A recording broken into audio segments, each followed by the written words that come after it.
Most people think financial stress comes from not earning enough money. But what if I told you that that's actually the last thing causing you money anxiety? In the next few minutes, I'm going to show you the hidden reason where financial stress really starts and why almost everyone completely misses it. Think about it. You check your bank account, bills are due, and suddenly your heart races. You tell yourself, I just need to earn more, or if only I saved more. But here is the truth. The real cause of stress isn't your income or savings. It's something most people never even notice. In fact, some daily habits and hidden financial patterns quietly build up pressure over time. And if you ignore them, even a big paycheck won't make you feel secure. But if you understand this, you can prevent stress even before it starts. So let's break it down step by step. I will show you exactly where financial stress begins, why almost everyone misses it, and the practical ways you can take, to take control of your money. Practical things you can do to take control of your money and have peace of mind starting today. Yeah. So most people believe financial stress begins when they are not able to pay their bills or they don't have enough money, but in reality, it starts earlier than that. It often begins with small imbalances, things like spending more than planned, spending beyond budget. This is very common. Another one is not tracking their expenses. Some people don't have a tracker, they don't even have a budget they are sticking with. Or the third one is using credits to fill in gaps. This one is a trap. I will discuss that in another video. And four, ignoring financial decisions that could change their lives. Generally, people lose control of their money flow. At first, these feel harmless, but over time, they slowly create pressure. So if you don't clearly know how much is coming in and how much is going out and where is actually going to, stress is guaranteed. No matter how much you earn, that is clear, you will have stress. But remember, if you don't give your money goals and direction, by telling it where to go, it will just disappear. There is no two ways about it. That is why you see people earning high income, living paycheck to paycheck, while others earning modest income, maybe medium income, they feel calm and in control. The difference is in clarity and structure. The difference is not in income. So now, where financial stress really begins are in three silent areas, that are not very noticeable. It is called three pillars of stress. First, no emergency fund. This is the first place where it begins. Imagine a scenario where someone falls from a rooftop, but there are mattresses laid down on the floor where the person will land. How do you think the impact will be when you compare it to someone who just fell on a very hard, rocky floor? That is why I always lay huge emphasis on emergency funds as one of the pivotal steps or things you need to do to maintain financial security. Job losses, illness, major life disruptions can be very hard and challenging and can be likened like someone falling off a rooftop. But when life hits hard, or even harder, you have to have like a buffer which can cushion the effect to an extent, which is better than not having anything at all. Just the thought and realization that there is no emergency fund can create instant panic and financial stress begin to creep in gradually. The second pillar of financial stress is poor expense structure. This means that your fixed expenses are too high compared to your income. This is where many people get so confused.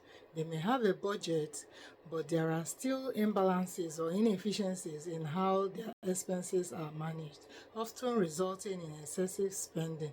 Most people don't understand the difference between spending on their needs, which are necessities of life, and spending on their wants, which are pleasures that can wait. This usually leads to overspending on non-essential areas. For some people, poor expense structure may be as a result of no budget at all. So money just comes in and go out without any form of tracking or direction.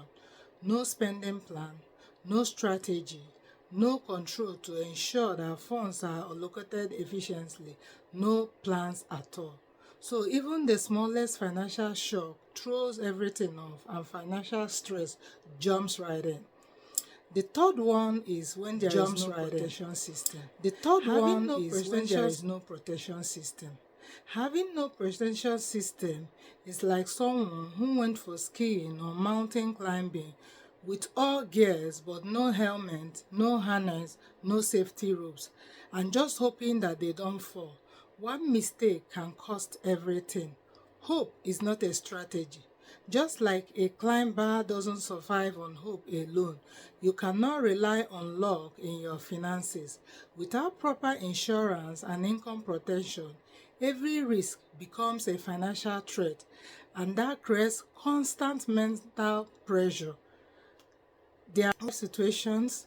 I know of a person who is earning $4,000 a month, who is consistently stressed because of lifestyle and other stuff, and another who is earning 2,500 a month but who feels stable. Why? Because one has no structure, has no buffer, has no protection, while the other understands financial flow, emergency planning, and protection. This proves that peace of mind doesn't come from income alone. It comes from preparation and financial systems. However, for one to live above financial stress, you need to be familiar with some of the factors that influences financial stress. The first one is lifestyle drift. As income grows, you find out that lifestyle often grows. This happens naturally, but when expenses rise faster than awareness, people begin to live closer to the edge without realizing it. This creates less breathing room when there are emergencies. Also, there are chances that there will be more financial tension and also increased anxiety as a result. Even with decent income, stress is still built. The second factor that influences this is emotional spending. Financial stress is also emotional. People often spend to feel comfort, reduce anxiety, reward themselves, cope with stress. This creates temporary emotional relief, but long-term financial pressure. I made a video on the psychology of money where I explain this concept in detail. I will drop the link in my description for those who will want to watch it. The last one is lack of clarity. When people avoid looking closely at their finances, stress quietly grows. Uncertainty creates anxiety, while clarity calms them. The more clarity someone has, the more they feel in control, irrespective of how much they earn. If you want to reduce financial stress, start with these 4 simple action steps. First of all, you need to track your cash flow. Know exactly what comes in and what goes out. You need to give your money a direction. Secondly, you need to build an emergency fund. This can never be overemphasized. Even if you start with just $100, a $500, you can save gradually till it builds up. Thirdly, you need to protect your income because your income is your greatest asset. And finally, you need to structure your expenses so that your lifestyle does not suffocate your finances. When you fix these 4 things, these 4 areas, you will find out that financial stress will reduce drastically. If this video helped you, please like and subscribe for more simple financial education. I also made a full video on the 4 pillars of a strong financial foundation, which explains this system in depth. I will link it in the description. And please comment below what causes you the most financial stress right now: income, debt, savings, or unexpected expenses. Financial stress doesn't begin with a crisis. It begins with imbalance, avoidance, and lack of clarity. Awareness is the first step towards financial peace. Small financial awareness habits today prevents large financial stress tomorrow. Thank you for watching and see you in my next video.